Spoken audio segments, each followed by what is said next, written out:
something. I've been sitting at home looking at all these posers calling themselves fighters, dyeing their hair blonde like women. It's about time someone come back here and knocks the F out of everybody. The street fighter from Huntington Beach, California, David Tank Evans! I heard from Paul Herrera, you gave us the whole MMA world big scare. Oh yeah.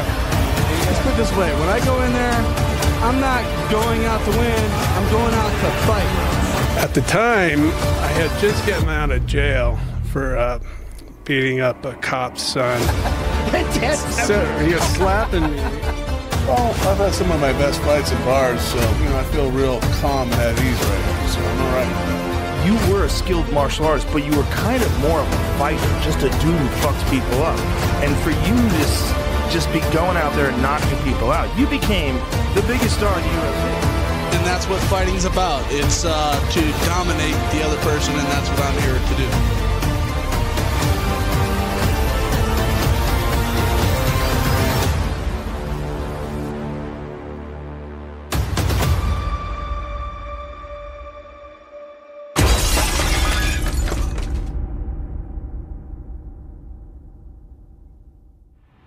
Halo bro, kali ini gue mau ngebahas seorang pemabuk yang berhasil meneror UFC.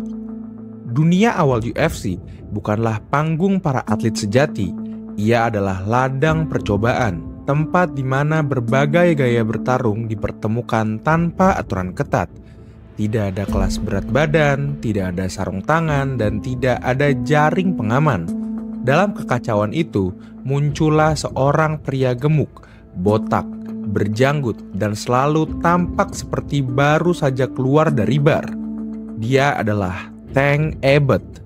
Dia bukan petarung profesional, ia juga bukan atlet bela diri. Ia hanya pria yang suka berkelahi di jalan dan minum bir.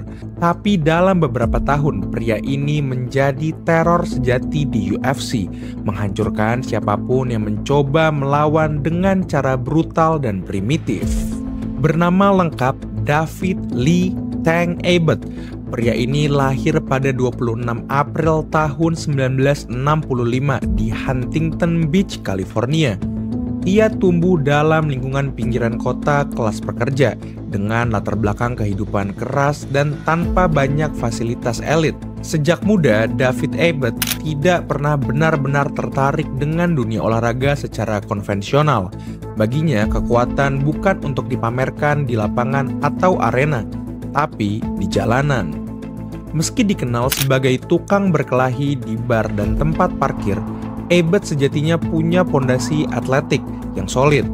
Ia adalah mantan pegulat amatir di sekolah dan sempat menjadi juara kelas berat di Santa Ana College, lalu melanjutkan karir gulatnya di California State University, Long Beach, tempat ia juga mengambil jurusan sejarah. Di sana, Abbott menunjukkan kombinasi yang jarang, otak dan kekerasan. Ia disebut-sebut memiliki IQ tinggi, bahkan pernah menulis esai-esai sejarah dengan kualitas akademik, meskipun jarang ditunjukkan ke publik. Namun dunia akademik tak pernah menarik hatinya seperti adrenalin dari perkelahian di jalanan. Ia bekerja sebagai pengangkat barang atau satpam, atau biasa disebut juga bouncer, di berbagai bar dan klub malam di Orange County. Di tempat-tempat itulah reputasi Tank sebagai street brawler mulai dikenal luas. Ia terlibat dalam puluhan perkelahian brutal, bukan untuk uang atau nama besar, tapi karena menurut pengakuannya itu menyenangkan. Dalam sebuah wawancara, Tank berkata, "I've knocked out more people in bars than in cage. Fighting is just part of who I am." Kebiasaan buruknya juga mulai terbentuk di masa ini. Kecanduan alkohol dan kehidupan malam membuatnya semakin terasing dari dunia olahraga resmi. Alih-alih mengejar karir gulat profesional atau bela diri, Abbott lebih sering ditemukan di bar lokal dengan bir di satu tangan dan ancaman kekerasan di tangan lainnya. Ketika UFC mulai muncul di awal 1990-an sebagai ajang pertarungan tanpa aturan, Tank Abbott merasa seperti menemukan panggung yang diciptakan khusus untuknya. Ia melihat UFC bukan sebagai olahraga, tapi sebagai arena pembuktian siapa yang paling buas dan paling nyata. Ia tak punya sabuk hitam, tak punya gelar dunia, dan tak pernah mengaku sebagai seniman bela diri sejati. Tapi dia punya satu hal yang tidak bisa diajarkan di dojo manapun, yaitu intimidasi alami dan kebrutalan mentah. Abbott bahkan dengan sengaja membentuk citra dirinya sebagai orang biasa, seorang pemabuk botak, bertato, dan kasar, untuk melawan citra petarung teknis yang datang dari dunia karate, jujitsu, atau tinju. Ia pernah berkata dalam wawancara, "I am not martial art artist, I am fighter, there's a big difference." Dengan tinggi badan 6 kaki dan berat lebih dari 250 pon, Abbott tampil sebagai monster jalanan yang haus darah, bukan atlet. Ia memasuki UFC bukan untuk mengejar gelar, tapi untuk menunjukkan bahwa teknik-teknik seni bela diri bisa runtuh ketika berhadapan dengan kekuatan liar dan insting predator jalanan. Dan dari sinilah legenda Tank Abbott dimulai, bukan sebagai juara, tapi sebagai kekacauan yang diberi bentuk manusia. Tanggal 14 Juli tahun 1995, dunia MMA menyaksikan lahirnya sosok yang akan menjadi simbol kekacauan di era awal UFC. Tank Abbott. Ia masuk ke ajang UFC Clash of Titans tanpa banyak gembar-gembor. Tidak ada highlight, tidak ada latar belakang seni bela diri yang mengesankan, tapi malam itu dalam waktu kurang dari 30 detik, semua orang tahu satu hal. Tank bukan manusia biasa, ia adalah monster. Pertarungan pertamanya melawan John Matua. Tank Abbott menghadapi John Matua, seorang petarung berbobot 400 pon yang diklaim memiliki keahlian dalam seni bela diri tradisional Kuyaulua, seni bela diri kuno asal Hawaii. Namun pertarungan itu berubah menjadi tragedi brutal. Dalam 18 detik, Tank melontarkan pukulan kanan yang menghantam rahang Matua, membuat tubuh raksasa itu langsung kejang-kejang tak terkendali di atas kanvas. Matua tak sadarkan diri dalam kondisi tubuh yang tergeliat dan kaki yang menegang.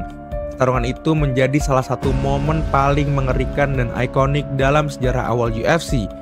Joe Rogan kemudian pernah menyebutnya sebagai salah satu KO paling brutal yang ia pernah lihat. Penonton di arena Casper Event Center di Wyoming menjerit antara kagum dan ketakutan.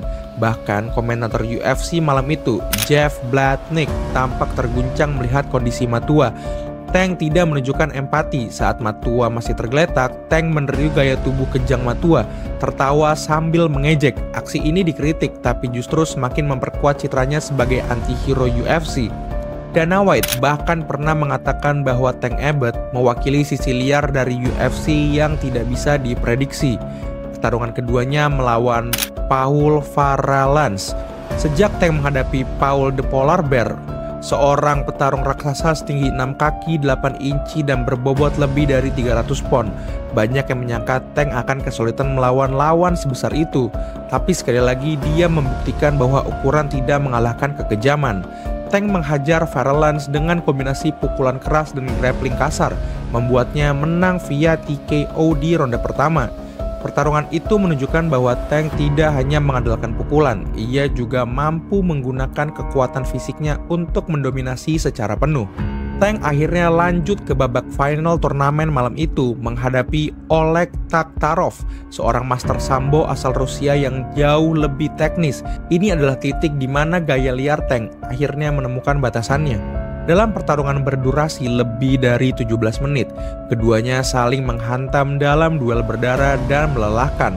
Tank sempat hampir menang ketika mendaratkan pukulan kuat ke wajah Oleg dan membuatnya sempoyongan. Tapi Taktarov yang lebih terlatih dalam teknik ground game berhasil menyeret Tank ke bawah dan mengunci rear naked choke. Tank pun kalah via submission. Meski kalah, ia mencuri perhatian dunia. UFC 6 mencatatkan lonjakan minatan penonton karena kehadiran Tank. Di mata banyak orang, ia bukan sekedar peserta, ia adalah bintang utama malam itu. Bukan untuk gelar, tapi untuk kekacauan. Tank Abbott tidak datang ke UFC untuk mengejar sabuk juara. Ia sendiri mengaku tak peduli dengan sabuk atau rekor. Misinya adalah menghancurkan siapapun yang cukup bodoh untuk berdiri di hadapannya. Dalam wawancara pasca UFC 6, Tank berkata, "I'm not here to win points or look pretty, I'm here to hurt people." Itulah yang membuatnya berbeda. Di saat UFC masih mencari identitas, Tank Abbott muncul sebagai wajah paling jujur dari era kebrutalan dan tak teratur. Zaman di mana pertarungan bukan soal teknik, tapi tentang siapa yang paling berani berdarah. Tank Abbott bukan hanya petarung, ia adalah simbol dari sisi paling liar UFC. Setiap kali ia masuk ke oktagon, ada sensasi seperti menonton pertarungan jalanan legal. Dia tidak memiliki strategi rumit, tidak punya camp pelatihan mewah, dan tidak peduli tentang citra. Tank bahkan pernah berkata bahwa dia bisa mengalahkan siapapun sambil mabuk, dan banyak orang yang percaya itu. Gaya bertarungnya yang brutal membuat lawan-lawan teknis seperti grappler dan striker sejati kesulitan mengatasi kekacauannya. Dia adalah bintang era awal UFC, jahat, buas, dan benar-benar menghibur. Sebuas dan sebengis apapun Tank Abbott di dalam oktagon, kekalahan tetap menjadi bagian dari ceritanya. Ia bukan petarung yang tak terkalahkan dan ia pun tidak pernah mengakuinya. Tapi cara dia kalah justru menjadi bagian dari pesona dan mitosnya. Selalu dramatis, selalu penuh darah, dan selalu meninggalkan kesan. Tank dikenal lemah di satu titik krusial, yaitu ground game. Ia tak punya latar belakang Brazilian Jiu-Jitsu atau grappling yang mendalam.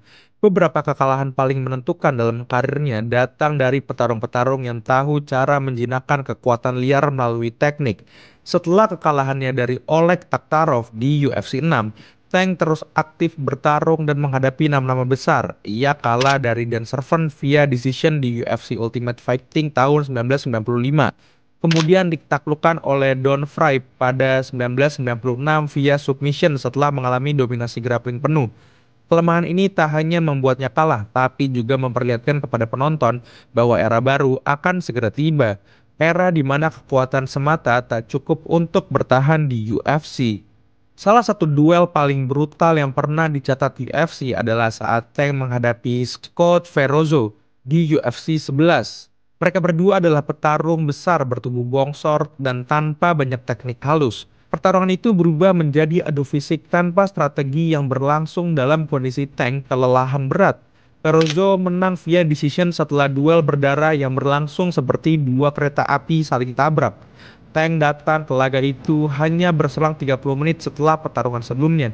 Tanpa waktu pemulihan yang memadai, ia bahkan nyaris muntah di tengah pertarungan karena kelelahan ekstrim. Tapi dia tetap bertarung dan itu yang membuat publik tetap menghormatinya.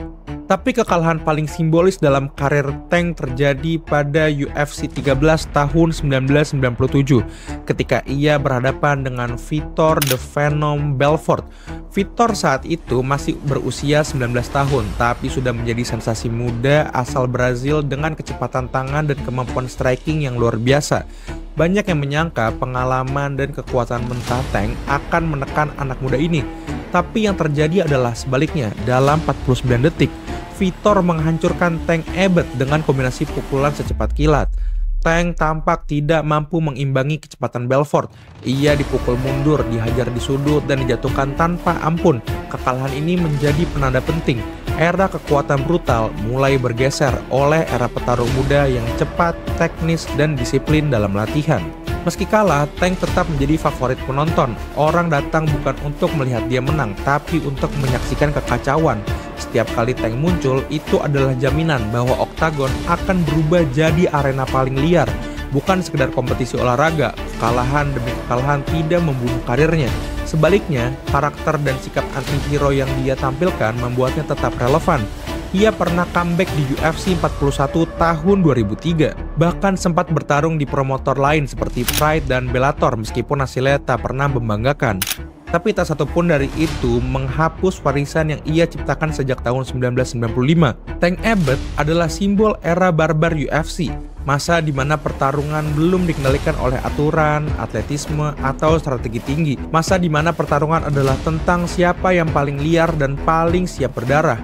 Dan meskipun kekalahan menjadi bagian konstan dalam kisahnya, Tank tetap abadi di benak para penggemar sebagai ikon kekacauan yang tak bisa ditiru. Tank Abbott mungkin tidak pernah menjadi juara dunia. Dia tidak masuk Hall of Fame, tapi tanpa dia, UFC tidak akan punya reputasi pertarungan nyata tanpa aturan yang melekat di era awal. Tank adalah lambang masa di mana kekerasan mentah menjadi tontonan utama. Masa di mana seorang pemabuk dengan reputasi jalanan bisa naik ke panggung dunia dan membuat semuanya gempar. Setelah keluar dari UFC, Tank sempat mencoba kembali beberapa kali, bahkan pernah tampil di promosi seperti WCW dan Bellator. Tapi usia dan kebiasaan buruknya membuat performanya menurun drastis. Tank Abbott hari ini adalah legenda yang hidup dalam ingatan para penggemar MMA hardcore. Bukan karena tekniknya, tapi karena aura liar dan brutal yang tak pernah bisa diulangi lagi oleh siapapun. Tank Abbott adalah bukti bahwa tidak semua legenda lahir dari kemenangan. Kadang mereka lahir dari kekacauan, dari momen-momen brutal yang tak bisa dilupakan. Dia bukan petarung terbaik, tapi dia adalah salah satu yang paling berpengaruh dalam membentuk identitas UFC di masa awal. Dia bukan seorang atlet elit, tapi dia adalah mimpi buruk bagi siapapun yang mencoba meremehkan kekuatan liar seorang pemabuk tukang berkelahi. Tank Abbott tidak hanya bertarung, dia meneror. Udah segitu aja buat video ini. Terima kasih banyak udah nonton. Jangan lupa like, comment, dan subscribe. Dadah.